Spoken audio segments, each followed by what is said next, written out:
जय हिंद मेरे प्यारे दोस्तों। आज मैं आपको कक्षा 10 प्रश्नावली 5.1 का प्रश्न संख्या चौथे का पहला और दूसरे का हल कराऊंगा। तो चलिए स्टार्ट करते हैं।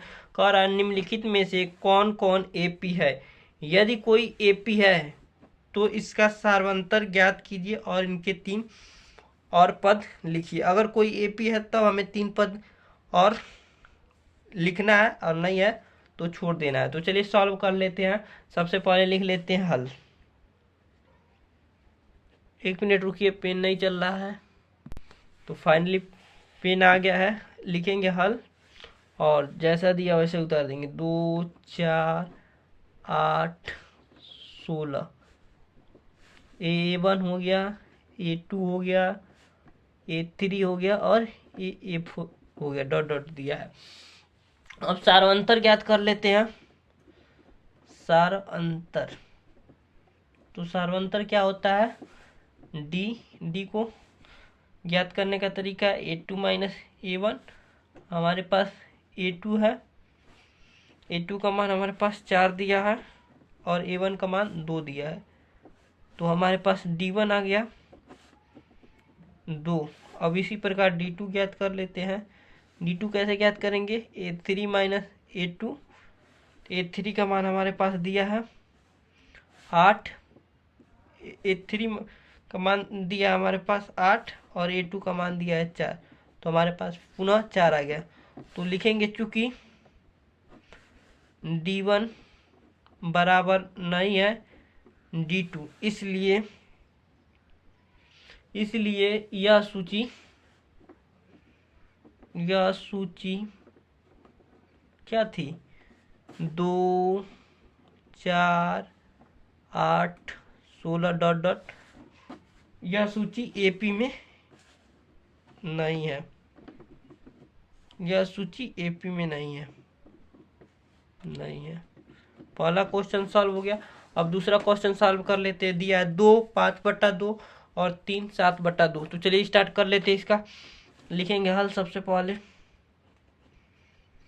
2 5/2 3 और 7/2। आगे डॉट डॉट दिया है। A1 हो गया, A2 हो गया, A3 हो गया और A4 हो गया।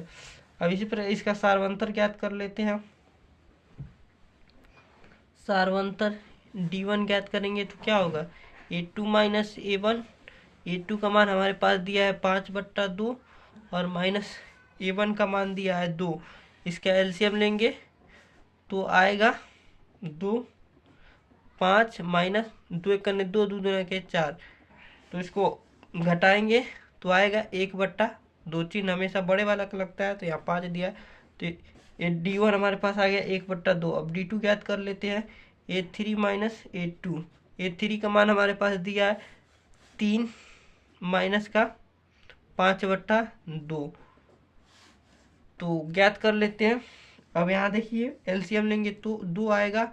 अब 2 करने 2 तो 3 दूना के 6। अब माइनस का 5, 2 में 2 का भाग देंगे तो 1 आएगा। 1 का 5 में गुणा करेंगे तो 5 आएगा। तो हमारे पास आ जाएगा 1/2 प्लस कराएगा क्योंकि 6 बड़ा है। देख सके यहाँ D1 और D2 दोनों बराबर है। दिख रहा है आपको? यहाँ D1 और D2 दोनों बराबर है। तो लिखेंगे चूंकि D1 is equal to D2, इसलिए यह सूची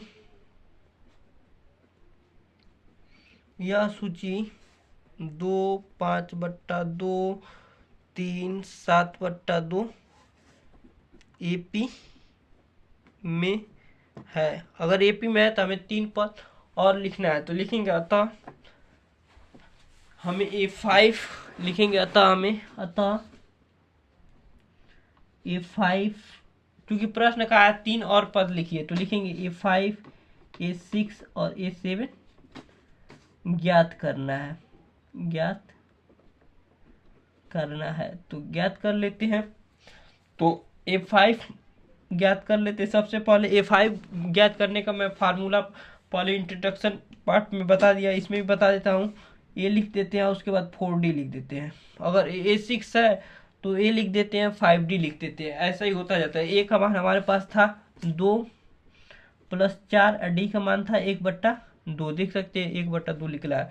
तो यहाँ पर आ जाएगा हमारे पास 2 + 4/2। अब इसका एलसीएम ले लेंगे तो आ जाएगा 2 और 2 दूनी का 4 और +4, तो हो जाएगा हमारे पास 4 दूनी के 8 और बटा में 2, तो आ जाएगा 4, 4 करें 4, 4 दूना का 8, काटेंगे तो पांचवा पद हमारे पास 4 हो गया। अब छठा पद ज्ञात कर लेते हैं। छठा पद यहाँ ज्ञात कर लेते हैं। A6 का फार्मूला क्या होता है? A + 5D। हमारे पास A का मान था 2 और +5 और D का मान था 1/2। अभी पीछे हम आपको बताए हैं। तो 2 यहाँ से 2 लिख देंगे, +5 में 1 का गुणा करेंगे तो 5/2। अब एलसीएम लेंगे तो 2 आएगा। अब 2 दूनी 4 + 5 = 9/2। ये छठा पद हो गया। अब सातवां पद ज्ञात कर लेते हैं। सातवां पद हो जाएगा A + 6D। अगर हमें 8 ज्ञात करना तो A + 7, बस एक घटा देते हैं जो दिया जाता है और ये लिख देते हैं पहले। तो A का मान हमारे पास 2 था, 6 × 1/2, तो 2 + 6/2। तो इसका एलसीएम लेंगे तो 2 आएगा, 2 × 2, 2 दूनी के 4 + 6 = 10/2। काटेंगे तो 5 आ जाएगा। तो A7 अतः लिखेंगे, अतः